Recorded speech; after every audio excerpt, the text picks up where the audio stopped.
Hey everybody, Brett from Starters Gaming here with my sort of first impressions on Breach and Clear Deadline.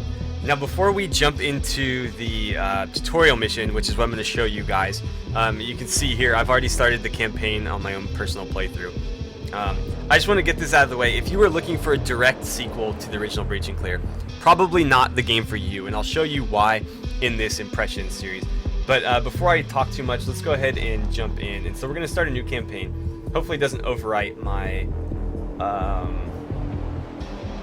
previous one, but actually, you know what, let's skip the prologue maybe and jump right into some actual gameplay.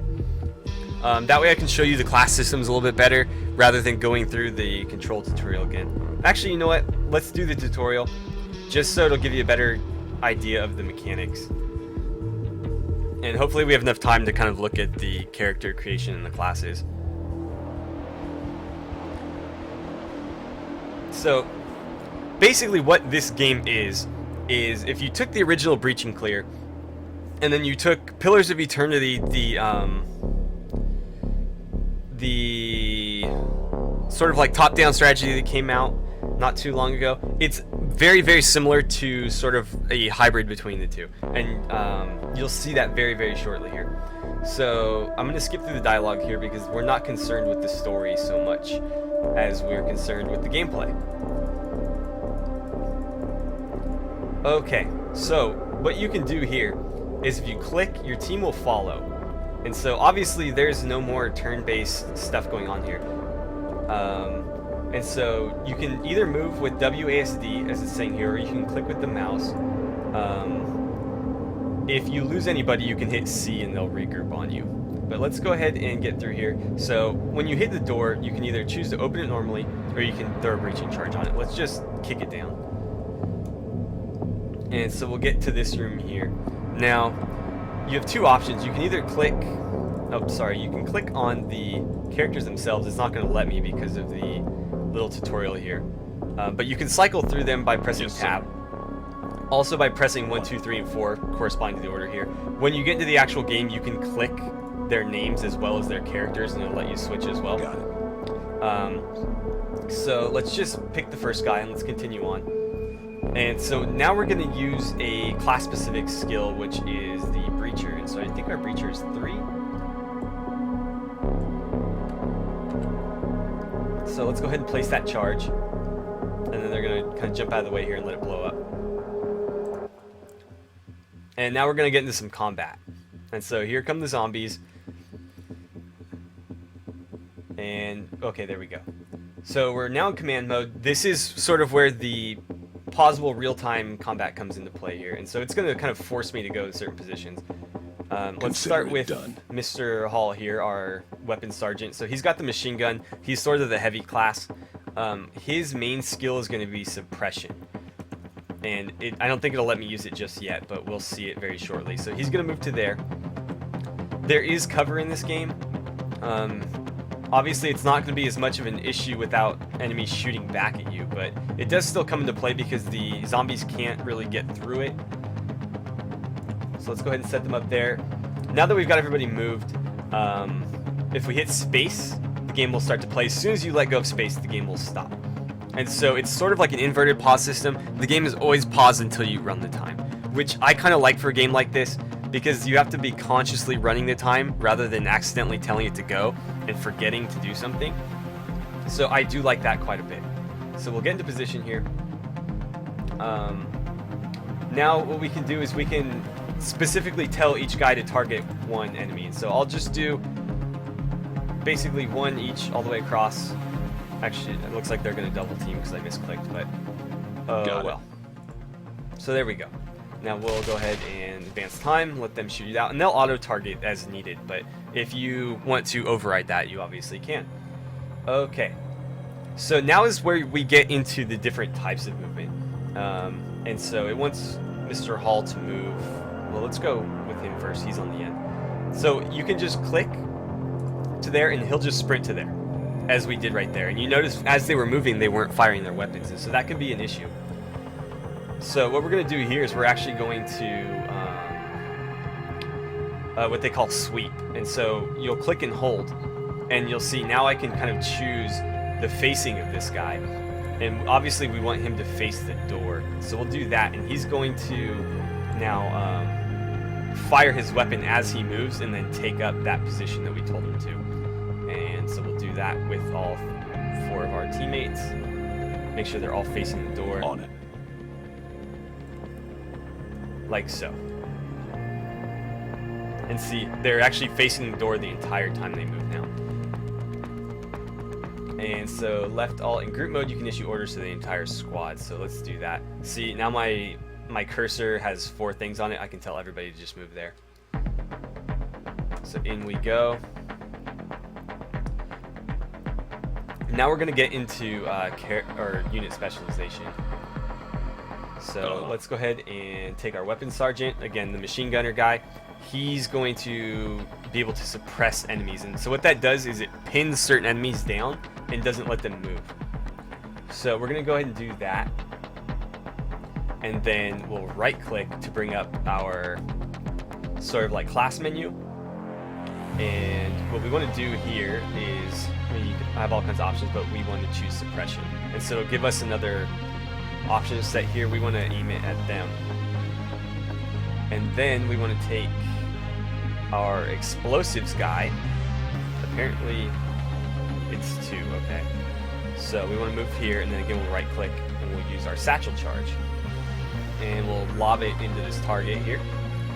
So the machine gunner is going to slow him down. This guy's going to lob some C4 at them. And hopefully blow them all up. Now it won't let me do anything else, so we'll just kind of continue with this. They'll just stay where they are and keep shooting. There goes the satchel charge, blows them up. He's just going to sit there. Let's make sure everybody's targeting him. I don't know if it'll let me... Yeah, it's still kind of overriding my controls. Okay. So he's down. Let's choose our medic. Okay, our medic was 3. Click on him. Right click, sorry, and then hit stabilize. And so he'll go over there and patch him up. Alright, so now we're going to exfil. And it should leave us plenty of time to do some character creation before the end of this episode. You know what? How do I... There we go. He's already moving. We want him here. Roger. And 2. 2's the guy left. So don't let this incredibly easy little mission fool you. This game gets pretty difficult, like, rather quickly. So they're not going to fire for some reason. Let's go ahead and get them set up. Oh, I have to throw a flashbang, okay. Who's throwing it? He is, okay. So we'll go into inventory, grab our flashbang, double click, and we'll just lob it there, I suppose. Now they'll flash them. Can we still can't set anything. Looks like the situation is foobar, okay. So what we need to do is, as a group, get the heck out of here.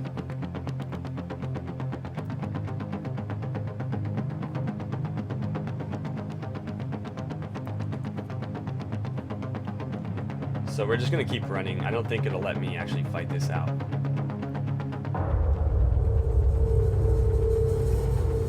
All clear.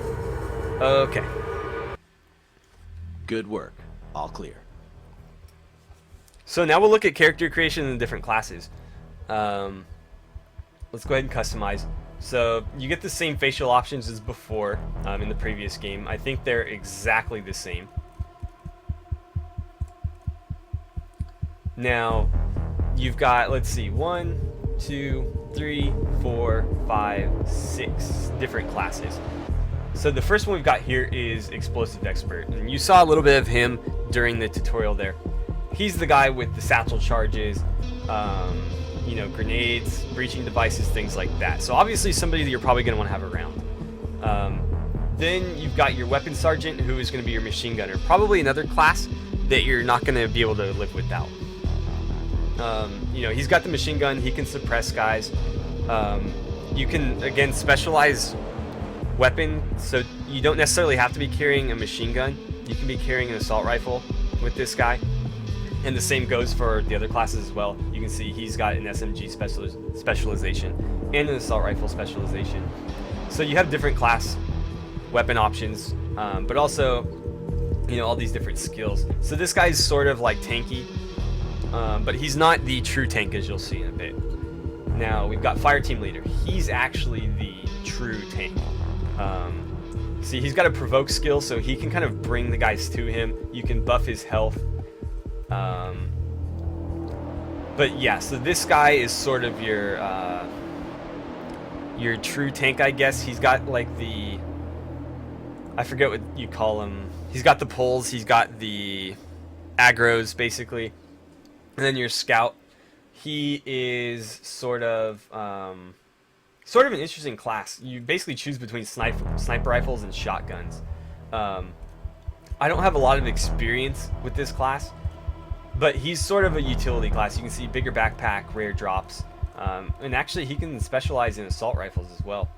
So that's kind of interesting. Oh yeah, it's right there. He can also camo, but yeah, this is sort of your, either your frontline guy or your like, I don't know, the guy that you send in first to kind of stealth. That would be your guy. The intelligence class is sort of similar. You can see he's got a silent ability. You're looking at sniper rifles, assault rifles again. You can also specialize with sidearms with this guy. Between these two, you're probably going to choose either a scout or intelligence, and that's just kind of how it is. I would base my decision more on the initial loadout than the final skills, because they are, you know, very similar. His final skill, Blend In, compared to Silent as a Fox, they're very similar. He obviously gets his a lot sooner, and his is more sound muffling, where his is more camouflage, but you're looking at a very similar utility class here.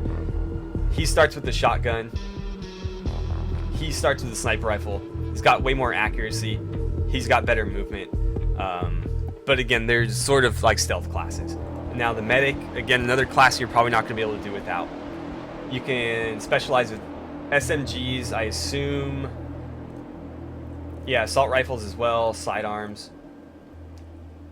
But again, this guy is very, very important, because somebody goes down, he's the only one that can get them back up. And then we're back to explosives. So that's pretty much every class. Now there is, we can't do it here, but there's gear that you can craft. There's different weapons that you can get. There's a lot of RPG elements to this game that the previous one didn't have. And so that's what I kind of want to talk about now. Is, like I said before, if you're looking for that Breach and Clear sequel, this probably isn't the game for you. Because this game is going to play a lot more like Pillars of Eternity. It's, you know, it's RTS, well, pausable RTS. It's based a lot more on the story and the,